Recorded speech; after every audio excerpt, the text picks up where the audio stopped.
This episode is sponsored by Friskies, who would like to tell your cats hi. Now, if that didn't get your cat's attention, there is one thing that always does the trick. Just pour some Friskies crunchy food in the bowl and you'll hear those paws come running. Works every time. With so many Friskies choices, you can always bring your cats running from their secret napping spots. There's always more to explore. See for yourself at friskies.com or visit your local store. From the mountains to the sea to across the drag universe, this is the Rumor Mill.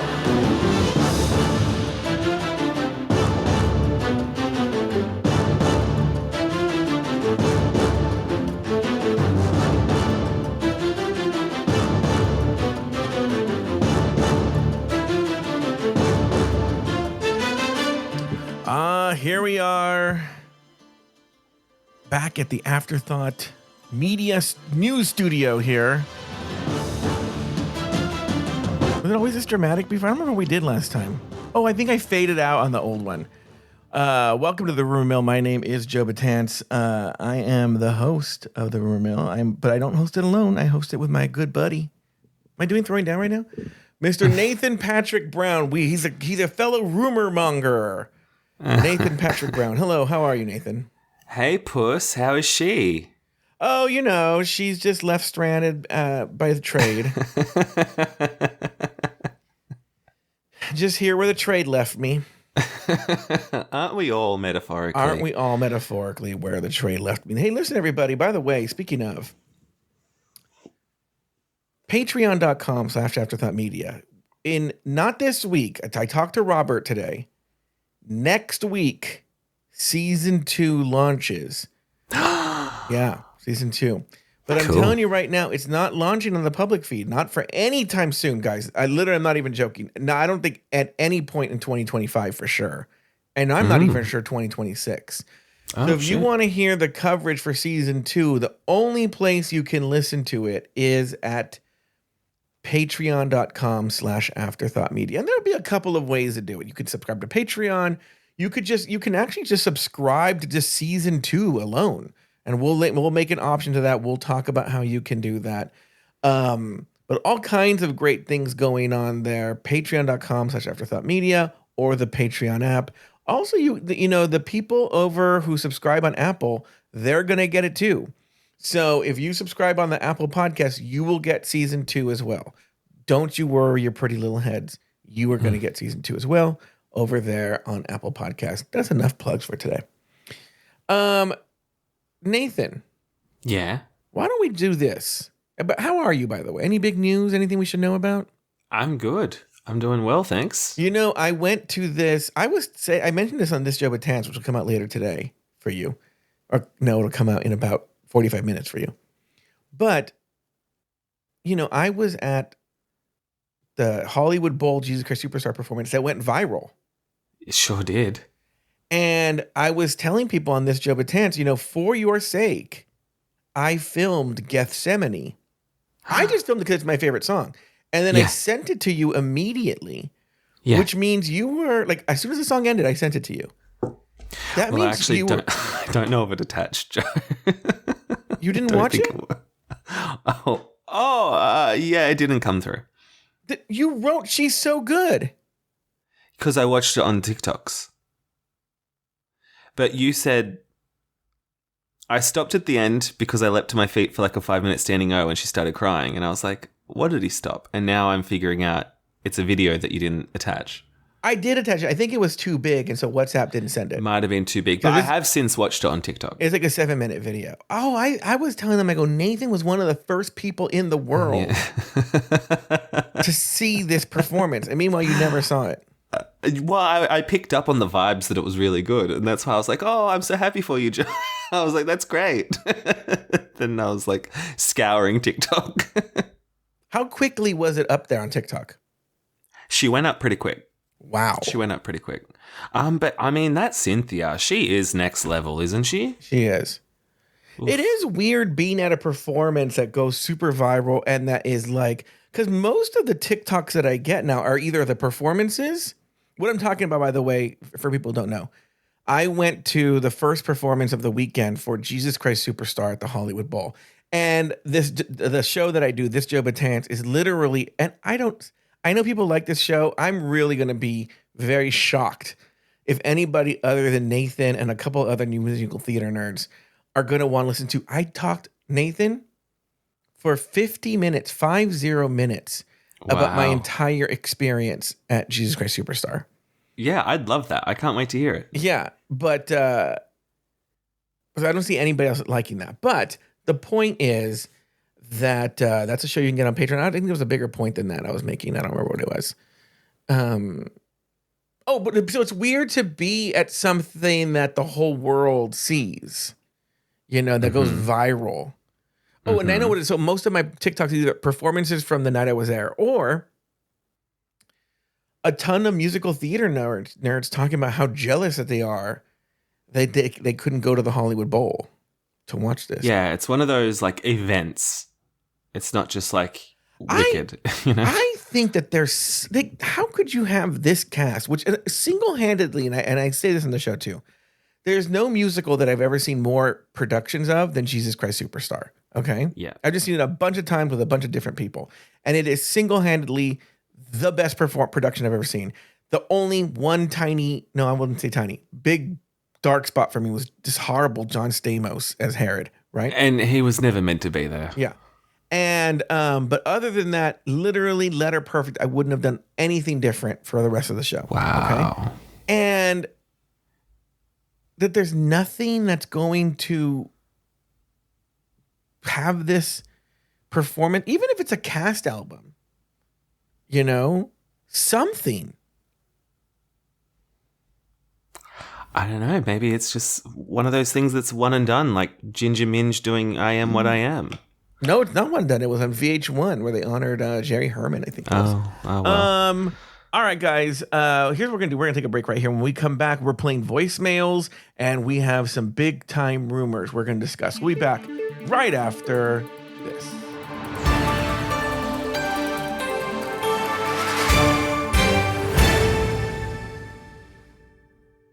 USAA knows dynamic duos can save the day, like superheroes and sidekicks, or auto and home insurance. With USAA, you can bundle your auto and home and save up to 10%. Visit USAA.com/bundle. Bundle savings are off total premium, not available in all states or in all situations. To qualify, auto policy must be active prior to property policy issue, subject to change. Restrictions apply. Membership eligibility and product restrictions apply and are subject to change. USAA means United Services Automobile Association and its affiliates, San Antonio, Texas. With a major selection of the looks your kiddos love, starting at just $4 in the Walmart app, a new school year means a stylish new them. Who knew? Find skater skirts and Crocs that say, I'm casual but cool. Sparkly sneakers that say, it's my classroom, you're just learning in it. And preppy polos that say, I'm the teacher's pet, even if they're mommy's menace at home. Find their favorite styles starting at just $4 in the app. The Walmart you thought you knew is now new. This episode is brought to you by Nespresso Virtual Coffee Machines. Ready to enjoy the bold flavors of barista-quality Nespresso iced coffee at home? Simply fill a glass with ice and press the brew button on your virtual pop machine to enjoy rich double espressos roasted to stand up even when chilled. Refreshingly bold iced coffee. Refreshingly easy to make at home. Visit Nespresso.com to shop now.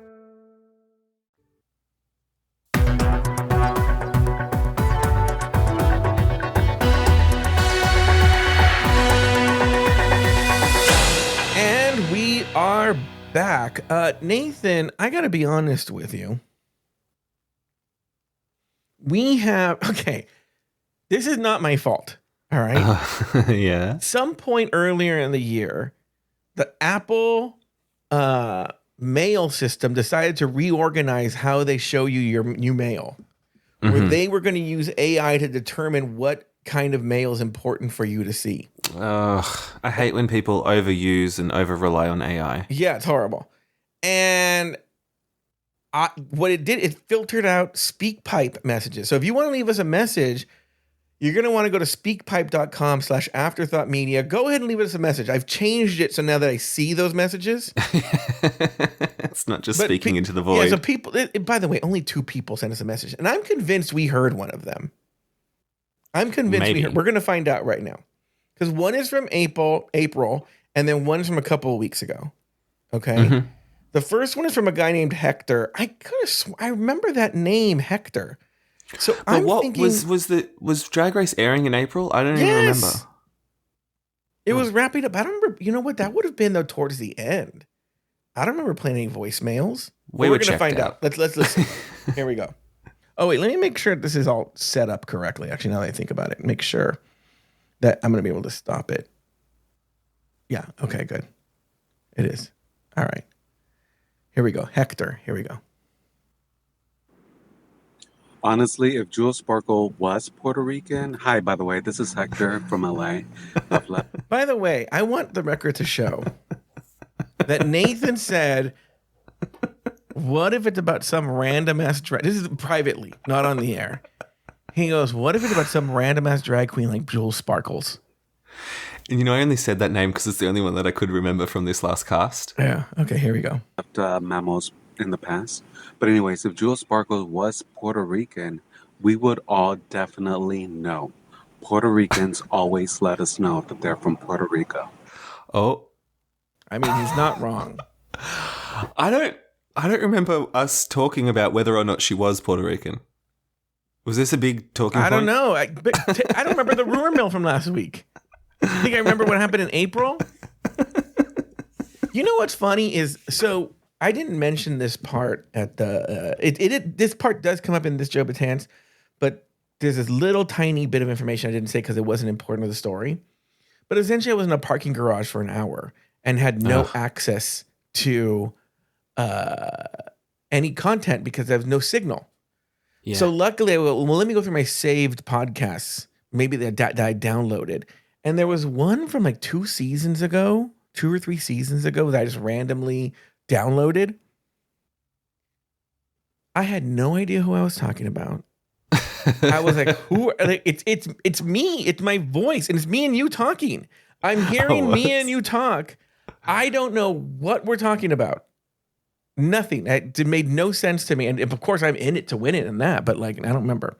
All right. Well, Hector, you know, she probably would be the first one. So now we're responding officially. She would be the first one to tell you. You know, there's a good chance Hector's going to call us and be like, "You guys played this back in April." I know. It did kind of sound a bit familiar, actually. Yeah. Okay. But now this next one, I know we did not play, and it's from a guy named Steven. Okay. Okay. Guy named Steven. I know we did not play it. All right. Here we go. Rigatoni, girl. Rigatoni. But in Rue Trump's America, are we really surprised? Worst finale ever. Oh, he's talking about the Rigatoni, girl. Rigatoni. Yeah. But in Rue Trump's America, are we really surprised? Worst finale ever. Oh, that's the entire voicemail. Oh, like, what happened there? Why did we play? To the point. Yeah, well, yeah, he made Good job, it the Steven. point. Thank you, Steven. It was the worst finale ever. Yeah, and I kind of like rigatoni. I think that's a fun way to say rigged. I have a really good joke, but I'm just not going to make it. Everyone Say can just... no, I cannot. I really can't. I really can't say the joke. Okay. Let me just say this. Mr. Blackstone would have approved of the joke. Uh-oh, I forgot about him too. You know what's boy. funny is I was listening back to the rumor mill from last week, and we should have had Helen and Mr. Blackstone play Eureka and Mistress. That would have been epic. I was thinking about that, but we didn't have a lot of time. What are they up to? Like, is he I don't still in know. Germany? I know nothing about them. You haven't heard from him? They don't. You would think after I paid them all this money that they would hit me up, be like, "How are you doing? What's going on? Can we do any work?" Nope, neither one. Wow. Yeah, neither one. Cunts. I have a friend who just started listening to the show, Yeah? and so he's going back and listening to old episodes and stuff like that. And I thought he was going to love Mr. Blackstone, right? Because he has sort of that like. It's a coin toss, isn't it, with him? And but it wasn't even that he hated him. He just goes like, "Oh, he's just a guy that says racist things." And I was like, "Oh, all right. Well, I guess we can't impress everybody." All right. All right, Nathan, let's do a rumor mill here. Let's talk about the first story. I'm going to play now. We've changed it up. I told you I had some big ideas for the rumor mill. We are going to have now a professional news broadcaster read the messages. Here we go. Cool. In the world of reality television and high fashion, a controversy has unfolded involving former RuPaul's Drag Race contestant Acid Betty, podcast hosts Alaska and Willam, and costume designer Chokra. A conflict that has shaken the drag community and raised questions about accountability, media ethics, and artistic labor. It began in mid-July when designer Chokra, who created a custom paper doll-style garment for Acid Betty's appearance on Drag Race All-Stars Season 10, appeared on the popular podcast Race Chaser. During the broadcast, Chokra alleged that Acid Betty had failed to pay him in full for the design. He claimed he was promised $3,000 for the look, but was only paid $2,000, alleging that additional costs for rush alterations and materials went unpaid. He further alleged that Betty cut off contact and later destroyed the garment in an Instagram video. The allegations spread rapidly across social media, prompting widespread criticism of Acid Betty from fans and fellow queens. In response, Acid Betty announced plans to share her side of the story on her own podcast, Petty Betties, stating that she had receipts, including a full timeline and messages with the designer. She accused Chokra of altering their agreement after delivery and claimed that the unpaid balance was never formally negotiated. But the story didn't end there. On July 24th, Acid Betty publicly condemned Race Chaser co-host Willam, resurfacing a controversial photo from Willam's past and aligning herself with fellow queen mistress Isabel Brooks, who had recently called Willam out. She also criticized Alaska for staying silent. The next day, drag artist Daya Betty came to Acid's defense, posting on social media that neither Willam nor Alaska had reached out to Acid Betty for comment, even as they platformed Chokra's story. Daya called for a public apology, saying that one-sided narrative had exposed Acid to unnecessary harassment and online vitriol. As public pressure mounted and Race Chaser received negative reviews from listeners, Alaska and Willam addressed the controversy on air. Alaska offered a public apology, acknowledging that they had mishandled the story by failing to invite Acid Betty to present her perspective. Willam, meanwhile, offered an explanation, but stopped short of a full apology. The apology marked a turning point in the dispute, but the fallout continues to ripple across the drag community. Chokra has since removed some public statements, while Acid Betty maintains she paid what was owed and has the receipts to prove it. Meanwhile, the Race Chaser podcast remains under scrutiny for its handling of guest interviews and editorial fairness. For now, what began as a dispute over a runway look has become a cautionary tale in drag's digital age, where the court of public opinion is swift and the receipts, whether literal or metaphorical, may decide the verdict. Okay, wow, Nathan. Wow. Quite the story. Is it though? I don't know. What are your thoughts on it? I think it's shitty behavior all around, basically. But at the end of the day, this dispute between Chokra and Acid Betty, I don't give a fuck about that. Sort it out between yourselves offline, people. Well, hold on for a second. I do want to talk about it, though. I mean, the story does give us a good overview of what happened, but there are still a lot of questions unanswered. But maybe you might know the answer. So Chokra says that Acid Betty owes her $3,000, but she only got paid $2,000. Acid Betty is saying that Chokra got paid everything she was promised. Where did Acid Betty pay her $2,000 or $3,000? Do you know any of this? I don't know anything. It sounds like maybe Acid said got the quote or the invoice for $3,000 and was like, nah, I did a bunch of shit with the alterations. You fucked up this, and this. It wasn't on time. You're getting $2,000. That's my read of it. Or that, you know what it could be too, is Chokra quoted her $2,000, did all this extra work and was like, oh, now you owe me an extra $1,000 for all this extra work I did. And Acid was like, well, you didn't run it by me. You just did this work. We agreed on $2,000. It could be that. Yeah. I think it's shitty. What Willam and Alaska did is shitty. To just bring on Chokra. Because like what are you meant to? What's everyone meant to feel when you hear the headline "Acid Betty doesn't pay her designer" and you got the designer on saying that she was horrible? Yeah. So of course, like Acid's going to be like, "What the fuck?" Yeah. But then I also think Acid's maybe just taken it like a little bit too far. In that it's just like, are you just trying to get listeners to your podcast? Like that's how I feel. Like with Dyer chiming in. That's what you think it was? Yeah, like, I know if it were me, I'd also be pretty fucking pissed and I'd be like on a crusade myself. But then at a certain point, it's like, okay, Acid, like you're not going to get an apology out of Willam. Shut the fuck up. Like, get over it. So Willam's been the center of a lot of attention. So let's talk about this. She was a big deal last week. She's a big deal this week. Do you think, because you were saying right now, Acid Betty is just trying to get all this attention for her podcast. Do you think Willam's doing the same thing? Yep. I think they're both leveraging, but I think at least people have heard of Race Chaser. I don't know anyone who listens to Petty Betties. Because if you think I can't about think of it, a podcast I'd want to listen to less. if you think about it, notice that this is all coming up after All Stars 10 ended. Uh-huh. There really isn't any drag race show to cover. So Yes. there's going to be, like, I'll be honest with you, we've seen a very small, actually much smaller than I thought, drop in our Patreon supporters, okay? Mm-hmm. I know they'll come back at the beginning of the year, right? But we have seen a dip, very small, like I said. I'm actually surprised by how small it was. But dip in our Patreon supporters. I'm sure they're seeing a dip too, along with, I'll be honest with you. Now, granted, I don't read our reviews, but the reviews that I see of Race Chaser, a lot of people are getting sort of sick of Race Chaser's bullshit. Do you listen to this Race Chaser, Nathan? Not anymore. I got sick of the bullshit. And that's what I'm hearing. What was the bullshit? What were you talking about? What was wrong? Well, actually, I turned off when Alaska kept burping.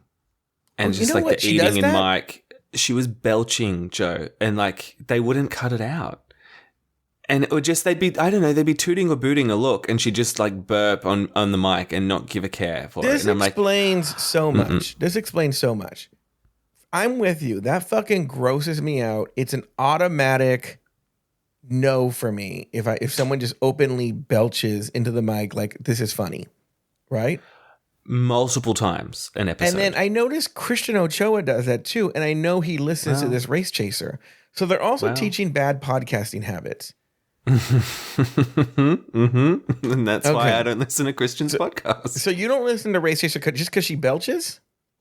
Yeah, I actually preferred Willam over Alaska by the time I ended that podcast. Oh, really? Because I could not stand the belching.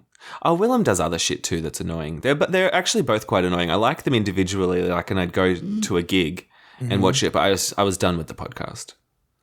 I hear a lot of things like there's too many commercials. I hear about it just doesn't seem like Willam cares about the show, which is a complaint about us too. But I think with Willam, it's like he wants to always be saying that like Rue's a horrible person, kind of a thing, which Rue may be, but it's just like Willam will try and twist every single little thing that pops up and be like, well, this is an example of Rue and World of Wonder being cunts, and it's just like, oh god, like we don't need that level of critique every single time. Yeah, and yeah, so maybe they were in their off season and they're like, let's get a designer on and stir up some drama for the hits. So let's go back to that. So they have this designer Chokra on. Chokra gets to sort of air out his personal grievances with Acid Betty. I'm surprised that they didn't even reach out. And I'm not even saying for in the interest of fairness for journalism. I'm just saying for the interest of good podcasting. Mm-hmm. It would have been a very interesting podcast to hear the two of them square off on air. You'd want to hear that on the air, that, invite Acid Betty on to give her side of the story while Chokra's there. Or even if Chokra wasn't there, you're at the center of the podcast. Yeah, drama. Which makes me think that they don't like Acid and they wanted to throw her under the bus and make her look like Boo Boo the Fool. I don't know anything about it. They did subsequently apologize. Do you think they really apologized because they The podcast reviews? No, I don't know. I don't think it was probably a sincere apology because from my understanding, it was a long time. Like when we spoke last week, there was no apology. Yes. Like it took days for it to actually happen. And I guess they were just like, fine, here's your fucking apology. Yeah. So it seems by now they got the apology. I don't think there's anything else that's happened since then. And it seems like it's all said and done. And also Chokra doesn't seem to be like coming back after the receipts, and it looks like Chokra's just letting it die. Oh, get a lawyer, Chokra. Like, why are you talking to Willam? Too, I hate to say this. Because let's say Chokra, everything Chokra said is true, right? Yeah. And it's foul that this is how things work. But like now when you come out with like, let's say I was Chokra. Let's say all this really happened, right? Yeah. Like it was $1,000 that she owed me for extra work and she didn't pay me. Let's just say that's really truly what happened. Sure. I might talk shit about her behind our back to mutuals and stuff. Mm-hmm. But I think if you go on a podcast and put this other person on blast, it doesn't help your career as a designer for drag queens. Because if I'm a drag queen, I'm going to be like, oh, so does that mean if there's some sort of like disagreement, she's now going to go on a podcast and put me on blast? Yeah, Chokra looks like shit, especially with like acid coming back and being like, well, actually, no, Ellen, Yeah. that's not the truth. Boom, boom, boom, boom. Like, ooh, Chokra, egg on your face. Yeah. So, all right, Nathan, do you have any other thoughts on this story? No, and I don't even remember the dress. It was a paper dress.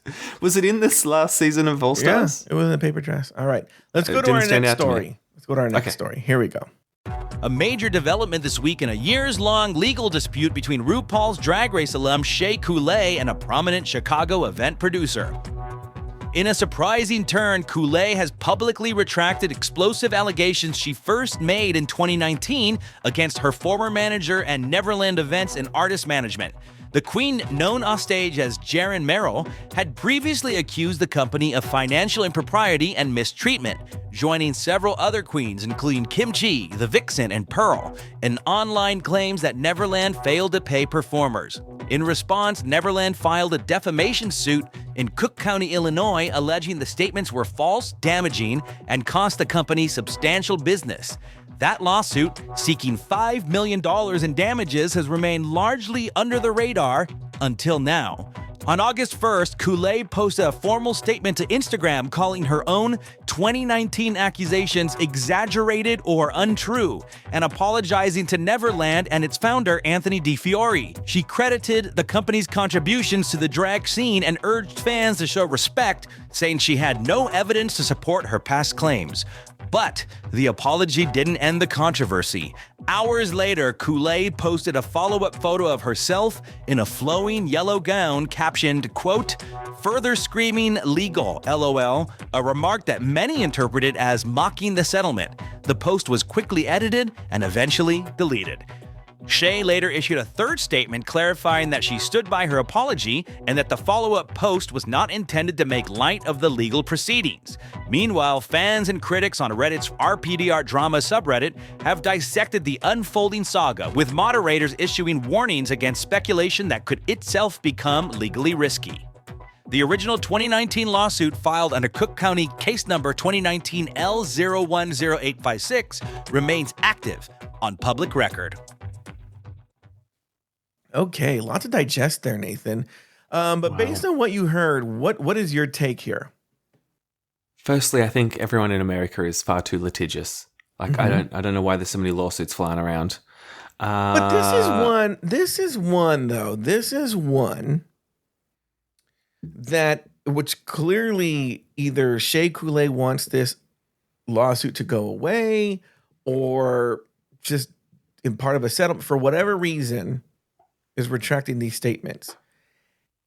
And this is one case that if Shea Couleé said, I don't remember what she said, but what she said, they didn't pay them and they're horrible people. Whatever she said if people believe they were true, just like we were talking about with Chokra, that would damage their reputation. Drag queens wouldn't want to work with them if they think they don't get paid. Yada yada. If it was a lie, that's actually a lawsuit that I think is worthy On them, of a lawsuit. yeah. Yeah. I mean, for $5 million, that's a lot. Well, so, like, often they know they're not going to get that, but they're just trying to really.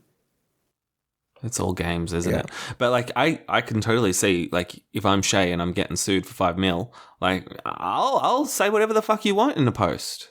But then I wouldn't then go and post something else, like, contradicting myself. The news story didn't say this, but what happened was a commenter said, if you were forced to do this or something along those lines, wear something yellow. And then she posted herself wearing something yellow. I saw this and I'm just thinking, get out of the comments. I mean, I don't think Shea's reading people's comments, and the people who think that Shea's reading their comments just like, so wait, this is get a very grip. shocking. Everything you're saying so far, it seems like you're very pro Shea Couleé in this. No, I'm sort of saying, why is this anything? Like, maybe I'm bad for the rumor mill because I don't think these stories are worthwhile to talk about. But no, I'm not pro Shea, but I think it's crazy for the internet or Reddit to be like, oh my God, she's wearing yellow because I said in a post, wear yellow if you're lying, and now she's wearing yellow. Like, and then to have to comment and say, no, I'm not wearing yellow for a particular reason. It's like when Britney was locked up and she was posting on videos on Instagram and everyone was trying to find hidden meanings, like it's fucking lost. Like, it's Shea Couleé's Instagram. Let's all take a breather. You and I have completely different opinions on this. So you think she wore yellow on purpose? Yes. First of all, Shea Couleé is so dumb. Look, here's the deal. And I'm probably going to upset a bunch of people.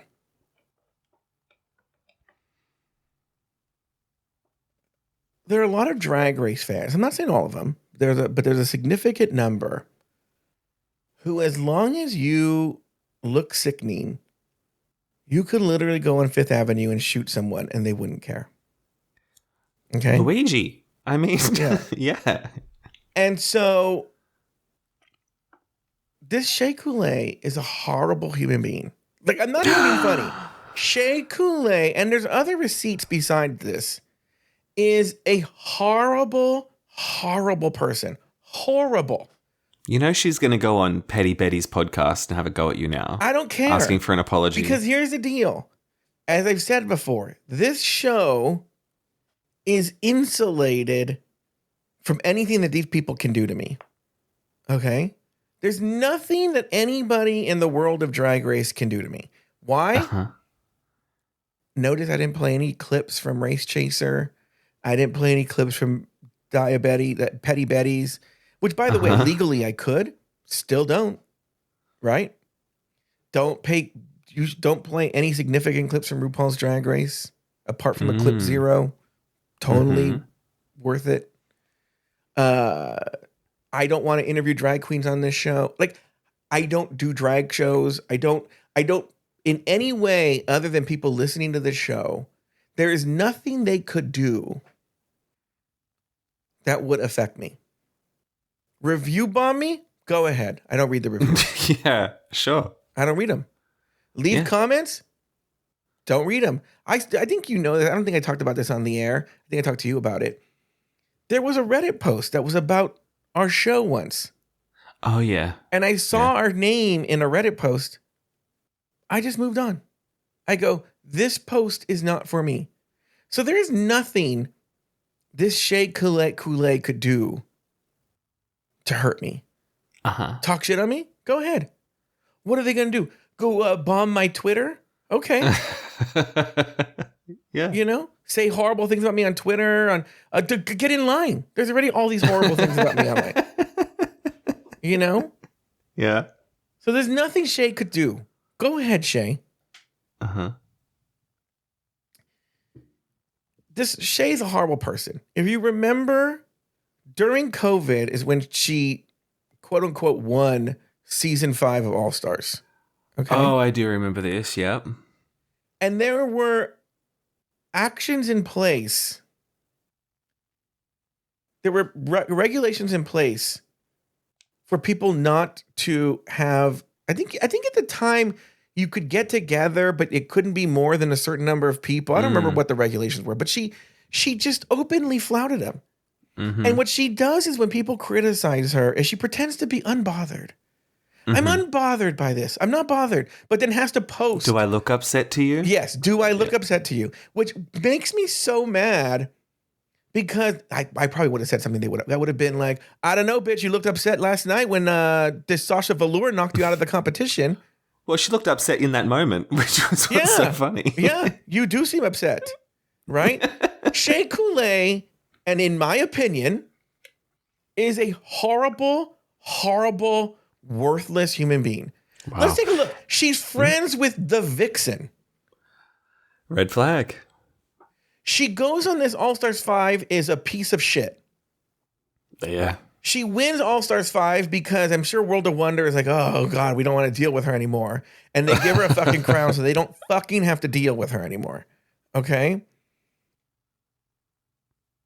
Because I think if I remember, don't get me wrong, Shea Couleé probably should have won season 9. Let's just get this out of the way. She was the winner of season 9. She lost a lip sync. Wasn't. She didn't win the crown, but she lost a lip sync. But a lip sync throughout the season was dominating the season. And I don't take that away from her. Tyra Sanchez dominated season 2. She's a horrible person too. Just because you win things doesn't mean you're good. Donald Trump won 2 elections.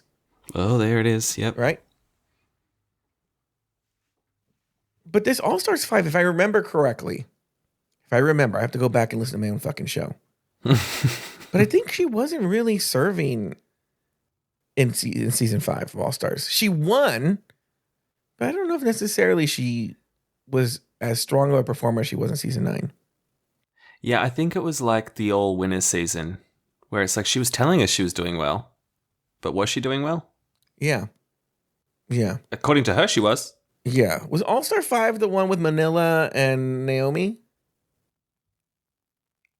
The one Shea was in, I thought was against like Ms. Cracker. Yeah. Yeah, I don't know who the competition was. That's also another thing too. Maybe. Like, I don't fucking know. I don't know. The point is, COVID years are a blur. Here's the deal. She's a horrible person, right? Look, the lawsuit's a good thing. She got mad about something, and she went and told what she, by the way, to her own admission, exaggerations and not the complete truth. By her own admission on social media, went on there and said these things because she was mad about something. I don't know the full story behind it. No one does, right? But she admits publicly that she did, okay? Because she was mad. If she admits it, there's not a thing a good person does, right? Mm-hmm. And one thing that we've learned, and this is where I disagree with you, is all these drag queens are chronically online. They're always reading comments. She's not the smartest person in the world, in my opinion. I was gonna say that's so dumb. So she goes on there to do this. And a person says, wear yellow if you were forced to do, or something like that. I'm not sure that's exactly what it was. Yeah. Wear yellow in your next post if you were forced to do this. Or I don't remember what it was exactly. Something along those lines. And then she goes on wearing a big yellow coat. and comments on the law thing. Now, I will say, in fairness to her, she denies that anything had to do with the other. But it seems to me, it appears to me, because she then took the post down and then made a subsequent post denying all this. Well, I feel like a lawyer got involved at that point. Yeah, and said, what the fuck are you doing? Yeah. This is what I think happened. Did you watch Shea in Ironheart, the Marvel TV show? No, I wouldn't watch. I don't watch the show anyway. And if I did, I would have turned it off. She was barely in it. But I can imagine that she's like, she booked, like, it filmed like a year ago. And I think she booked it years ago. And then it finally comes out. No one gives a fuck. I mean, it's got a sting for the poor doll. I don't know. I just think, and look, sometimes you have these lawsuits. We don't know what's going on. And maybe she claims she genuinely felt bad. She claims she genuinely felt bad and that she wanted to do this. Well, I'm going to take her at her word. But even so, you're confessing that you didn't speak the full truth 5 years ago, 6 years ago. And that's a shitty thing to do. Yeah. You know? So, but I think she has seen, you know, even post that she's not a good person. People were dying from this disease. And look, I could even see making that mistake. You know, I could see saying, look, I made a mistake. I was really happy about winning. And I just really wanted to celebrate my friend. No. She was very like, fuck y'all. Yeah, she really doubled down from memory. Yeah. Yeah. Whereas this Jada Essence Hall, didn't she win in COVID? I don't remember a similar situation happening with her. No, she went in a car, like people waved at her neighbors or something like that in a yard. Yeah, from a safe distance. Yeah. Well, yeah, fuck Shea. Oh, no. Earlier you were like, she's an amazing person. I don't remember I don't saying think that. Shea would look at the comments. You don't think Shea would look at the comments? All these fucking bitches read their fucking comments. Read. Comments. She devil by night. You know? They're addicted to it. It's how they get their dopamine hits. Anyway. I just thought, I mean, I haven't looked at the comments, but I can imagine just as there's one person saying, wear yellow, blah, blah, blah, someone else will be saying, wear black heels, and then blah, blah, blah. And it's just like I think that the fans who are commenting are overinflating their own importance in this story. Oh, that's the outro music. What do you got going on next week, Nathan? Not much. Breaking Down Bad Books is back, by the way. Oh, I thought you were done with that show. I was, but then I've just started it up again doing Harry Potter and the Philosopher's Stone. So if people want to go listen to that, But wait, is that considered a bad book? Well, it's very silly, but it's more a good book, bad author type of situation. And so I'm very willing to make fun of it. So head over to Breaking Down Bad Books, people. And also, you know how I was vlogging my holiday? I started putting some videos out onto YouTube as well. So I think my YouTube handle is Nathan Patrick Brown. So go to @Nathan Patrick Brown, and there's some videos up there. And then I'll have to do our Disneyland ones later as well. I felt the ones that you posted to me were very homophobic. What?